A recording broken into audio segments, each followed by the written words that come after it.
ছোটবেলায় আমরা সবাই ঠাকমা দাদুর কাছ থেকে কম বেশি রামায়ণ মহাভারতের গল্প শুনেছি, কিন্তু আজকের দিনে দাঁড়িয়ে সেই রামায়ণের সাথে জড়িয়ে থাকা কোনো জায়গা চাক্ষুষ দেখতে পাওয়াটা শুধুমাত্র কল্পনাতেই সম্ভব ছিল, যতক্ষণ না আমি জানতে পারি এই জায়গার সম্বন্ধে।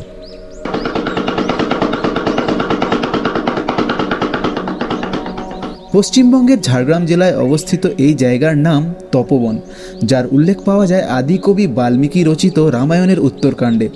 মনে করা হয় এই জায়গায় সেই জায়গা যেখানে জন্মেছিল প্রভু শ্রীরামের পুত্র লব কুশ। তপোবনে যখন ঘোড়া ঢুকলে এই লব কুশ এরা দুভাগ এইখানেই হয়েছে, এরা তখন বড় বড় হয়ে গেছে।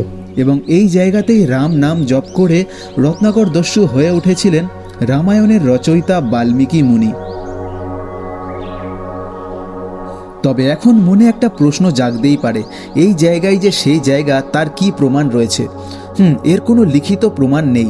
বিগত মাস দুয়েক আগে আমি ঝাড়গ্রাম বেড়াতে এসে জানতে পারি ঝাড়গ্রাম থেকে 64 কিলোমিটার দূরে ঘন জঙ্গলের মধ্যে রয়েছে তপোবন নামের এই জায়গা, যেখানে রয়েছে বাল্মীকি মুনির আশ্রম।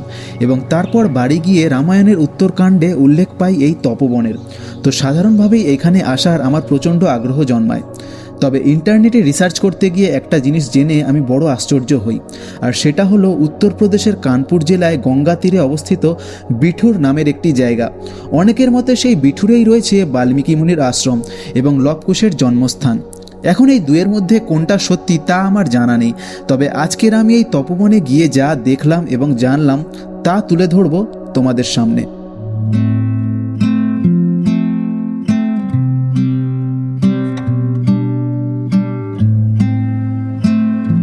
কলকাতা থেকে তপোবন যাওয়ার দুটো রাস্তা রয়েছে, এক ঝাড়গ্রাম হয়ে এবং দ্বিতীয় খড়গপুর হয়ে। খড়গপুরের রাস্তাটা তুলনামূলক কম, তাই আমরা ঠিক করলাম খড়গপুর হয়েই যাব। তারপর খড়গপুর থেকে 44 কিলোমিটার রাস্তা পার করে এসে পৌঁছালাম রোহিণী। এই রোহিণী থেকে আমাদের পার করতে হবে সুবর্ণরেখা নদী, এবং নদী পার হয়ে তপোবন আরও 4 কিলোমিটারের রাস্তা।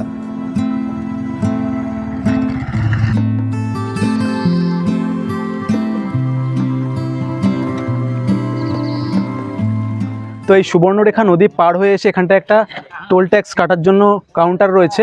এখান থেকে কিন্তু বাইক, টোটো বা অটো বা প্রাইভেট কার সব কিছু নিয়েই পার হওয়া যাবে নদী। তবে যাইনি আসো না কেন, তার জন্য কিন্তু এখানে একটা টোল ট্যাক্স লাগবে।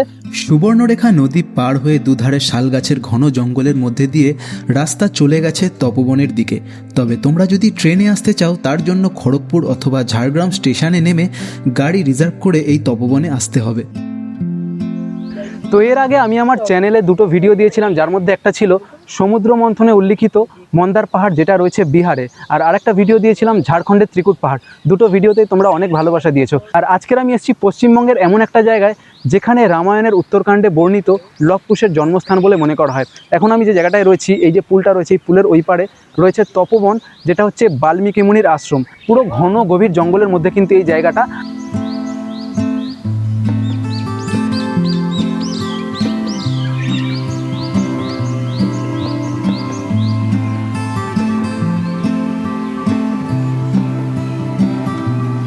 তো আমার হাতে রয়েছে রাজশেখর বসুর লেখা বাল্মীকি রামায়ণের একটা ভার্সান, এবং বিগত কিছুদিন ধরেই আমি এই বইটা পড়ছি।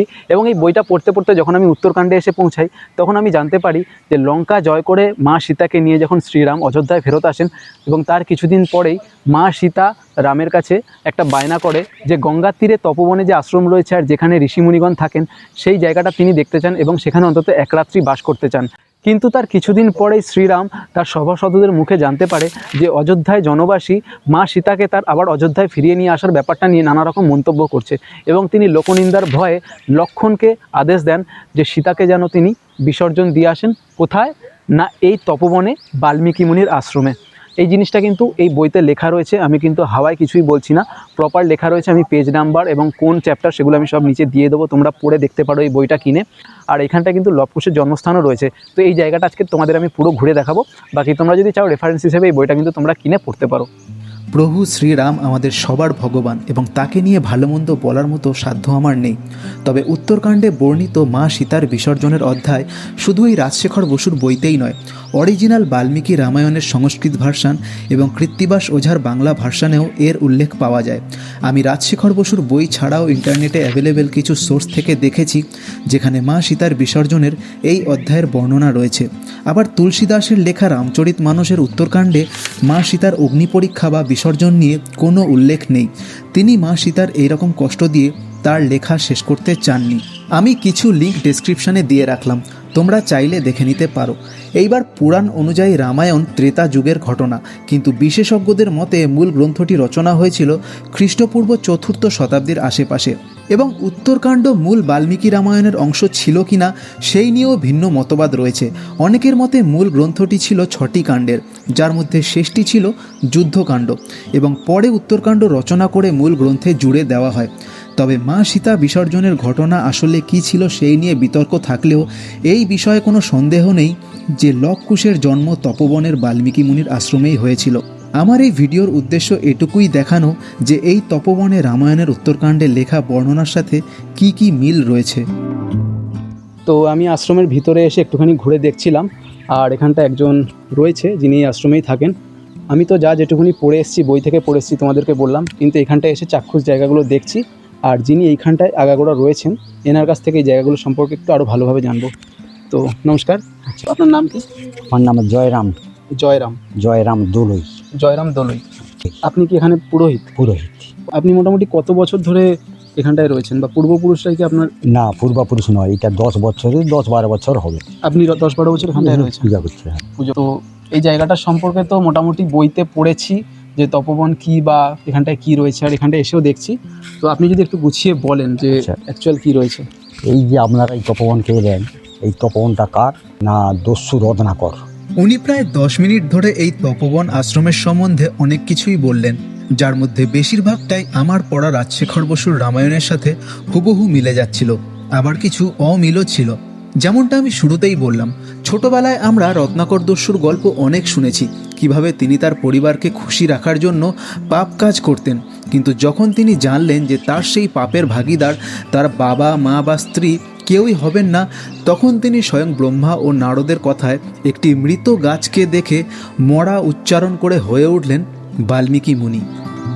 তারপরে ব্রহ্মা বলছে, বলে আচ্ছা রত্নাকর, তুমি তো তো লোকজন মেরে ফেলেছো, তোমার পাপ তো প্রচুর হয়ে গেছে, তুমি চান করতে যাও। বলে ওই নালী, সীতা নালী এটাকে বলা হয়, যেটা পোলটা পেরিয়ে এলে আচ্ছা, সীতা নালীকে জিজ্ঞাসা করতে, সীতা নালীকে চান করেছো, জল স্পর্শ করেনি, জল পালিয়ে যাচ্ছে, সরে পালিয়ে যাচ্ছে। তারপরে ঘুরে চলে এলে, তখন ব্রহ্মা বলছে, রত্নাকর তোমার টান করা হয়নি না? বলে না, আমাকে জল দেখে সরে পালিয়ে যাচ্ছে। তাহলে এইটা ধ্যান সমাধি, এইখানটা বস করালে। বস করিয়ে বলে আচ্ছা ওইটা একটা কি একটা গাছ দেখালো, একটা মরা গাছ দেখালো। ওইটা কি? না মরা কাষ্ঠ। মরা কাষ্ঠ। তুমি এই নামটাই, মরা কাষ্ঠটাই নামটা তুমি জপ করতে থাকো। তাহলে কতদিন গেল? মরা নাম জপ করতে 60,000 বছর গেল। 60,000 বছর পরে বোম্বাই নারদে এলে, এসে দেখলে ওর গায়ে বলমিক হয়ে গেছে, উইয়ের বলমিক একবারে ঘেরে গেছে। তখন ইন্দ্রদেবকে স্মরণ করতে 7 দিন বৃষ্টি হতে কাঠামাটা বাড়িয়ে গেল হাড়গুলা। তখন রচনাকর না আজ্ঞে যে রামায়ণটা তুমি রচনা করবে। উনি তখন বললেন, আমি স্কুলের মুখ দেখিনি, আমি রচনা করব কি করে, লেখাপড়া জানিনি। না, বলে সরস্বতীর কৃপায় সব হবে। ব্রহ্মা কাগজ কলম দিলে, লেখা আরম্ভ হয়ে গেল। 7 কাণ্ড রামায়ণ উনি লিখলেন। কী লিখলেন? না আদিকাণ্ড, অযোধ্যাকাণ্ড, অরণ্যকাণ্ড, কিষ্কিন্ধাকাণ্ড, সুন্দরাকাণ্ড, লঙ্কাকাণ্ড, উত্তরাকাণ্ড, 7 কাণ্ড হয়ে গেল। তো এই পর্যন্ত আমরা শুনলাম রত্নাকর দস্যুর বাল্মীকি হয়ে ওঠার গল্প, এবং তিনি রামায়ণ মহাকাব্য রচনা করলেন, এবং তারপর দৈবক্রমে একে একে রামের 14 বছরের বনবাস, রাবণের সীতাহরণ, এবং তারপর বানর সেনা নিয়ে প্রভু রামের লঙ্কায় গিয়ে রাবণ বধ করে মা সীতার অগ্নিপরীক্ষা, এবং তারপর সসম্মানে অযোধ্যায় ফিরে এসে রাজপদ গ্রহণ করা, এই সব ঘটনা ঘটে গেছে, এবং এইখানেই শেষ হয় যুদ্ধকাণ্ড। এরপর শুরু হয় উত্তরকাণ্ড, যেখানে বর্ণনা রয়েছে মা সীতার বিসর্জন এবং লবকুশের জন্ম বৃত্তান্তের। এবারে অযোধ্যায় কি বেশি দিন বসবাস করেনি। মেয়েরা ধরছে, সীতা তোমাকে যে রাবণ নিয়ে গেল তার মুখ দেখেছো? না, বলে ওর মুখের দিকে আমি তাকাইনি। জলে দেখেছি 10টা মাথা 20টা হাত, তোমরা কি দেখবে? লাভ মধ্যে দেখতে ইচ্ছা হয়, খড়ি আনো। বলে একটা মেয়ে খড়ি এনে দিল। 10টা মাথা 20টা হাত মাটিতে অঙ্কিত করা হলো। মার গর্ভ তখন 5 মাসে। মেয়েগুলা দেখে দেখে চলে গেল। রাম আসছে দেখলে সীতা আমাকে প্রশ্ন করলে কি মাথাগুলো আগলো কি, না বলে মেয়েরা ধরতে আমি একে দেখালাম, না বলে না তুমি রাবণকে ভালোবাসো, নাহলে তুমি আগবে কেন, লক্ষণকে ইনি তো লক্ষণকে তপবনে ছেড়ে দিয়েছো, ইনি লেখক ইনির কাছেই ছেড়ে দিয়ে গেল। তো রামায়ণের উত্তরকাণ্ডে যেরকম লেখা রয়েছে, বাল্মীকি মুনি কিন্তু একটা পর্ণকুটিরে থাকতেন। আর আমার পিছনে এখন যে সীতামায়ের মন্দির দেখতে পাচ্ছ, এখন এটা একটা দালান মন্দির বানানো হয়েছে। এইটাই কিন্তু সেই পর্ণকুটির। এনারা বলছেন আগে এটা ছিল সেরকম একটা কুটির টাইপের, এখন এটাকে এরকম ভালোভাবে বানানো হয়েছে। এবার যেমনটা বইতে লেখা আছে, অযোধ্যায় কিছুকাল বসবাসের পর মা সীতা প্রসূতি অবস্থায় প্রভু রামের কাছে গঙ্গাপাড়ে তপবনের আশ্রম দেখতে ইচ্ছা করেন এবং তার কিছুদিন পরেই রাজসভায় সভাসদদের মুখে রাম জানতে পারেন অযোধ্যার জনবাসী রাবণের সীতা হরণের পর তাকে ফিরিয়ে নিয়ে আসার ব্যাপারটা নিয়ে নানা রকম মন্তব্য করছে। তখন তিনি লক্ষণকে আদেশ দেন মা সীতাকে এই তপবনের বাল্মীকি মুনির আশ্রমে রেখে আসতে। মা সীতা গর্ভবতী অবস্থাতেই আশ্রমে দিন কাটানো শুরু করেন এবং তার কয়েক মাস পরেই লবণাসুরকে বধ করার জন্য রামের আদেশে শত্রুঘ্ন এই পথ দিয়ে যাওয়ার সময় বাল্মীকি মুনির আশ্রমে এক রাত্রি বাস করেন এবং যে রাত্রে শত্রুঘ্ন আশ্রমে বাস করেছিলেন সেই রাত্রেই মা সীতার গর্ভ থেকে লবকুশের জন্ম হয়। তো যেমনটা রামায়ণের উত্তরকাণ্ডে লেখা রয়েছে আর যেমনটা উনি বললেন, এই জায়গাটাই হচ্ছে বাল্মীকি মুনির যজ্ঞস্থল এবং এই হচ্ছে সীতাধুনী। আর এইখানে কিন্তু লবকুশের জন্ম হয়েছিল। আর এই যে আগুন তোমরা দেখতে পাচ্ছ, যেমনটা প্রচলিত রয়েছে যে এই আগুন কিন্তু সেই ত্রেতা যুগে রামায়ণ কাল থেকে কিন্তু অনবরত জ্বলে রয়েছে। তবে এখানটায় কিন্তু প্রতিদিন নতুন কাঠ দেওয়া হয়, যেমনটা আমি এসে দেখতে পেলাম। কাঠ না দিলে যে জ্বলবে এরকমটা তো নয়, নতুন কাঠ কিন্তু প্রতিদিন অনবরত দেওয়া হয়।